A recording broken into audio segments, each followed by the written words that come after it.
After এক যুগ আমি তোমাদের সাথে গেট রেডির ভিডিও শেয়ার করছি। ভাবা যায় দিদিদের পাড়ায় ছিল সন্তোষী মায়ের পুজো। যেহেতু আমার ওখানেই বিয়ে হয়েছে, তাই মাকে একটু পুজো দিতে যাব বলে রেডি হচ্ছিলাম।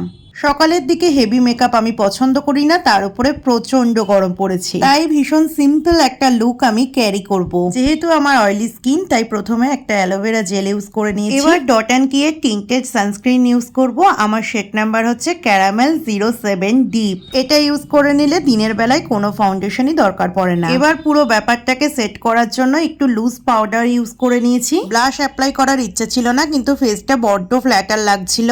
অফ ক্যামেরা লাইনার পরে নিলাম। আইব্রোটা তো জঙ্গল হয়ে আছে, কোনো রকমে একটা হলো। এবার হালকা করে চুলটা আঁচড়ে, সিঁদুর পরতে হবে না, নতুন বউ বলে কথা, একটা ছোট্ট লাল টিপও পরেছিলাম। ঠোঁটে একটু ভেসলিন লাগিয়ে আমি কিন্তু একেবারে ডান। জুয়েলারি নিয়ে কি আর বলবো, যে গোল্ডগুলো আমি বাড়িতে ক্যারি করি সেইগুলোই ছিল, আর এই আউটফিটটার সাথেও সুন্দরভাবে চলে যাচ্ছিল। আমার না সাদা জিনিসের প্রতি আলাদা রকমেরই একটা আকর্ষণ কাজ করে।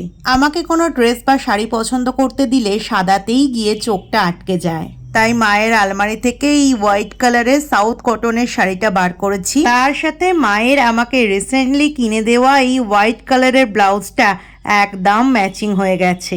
মানছি ব্লাউজটা একটু ফিটিং করতে হবে, ঠিক আছে সে নয় পরে করে নেব। আমার তো নিজেকে বেশ ভালো লাগছে, বাকিটা তোমরা বলো।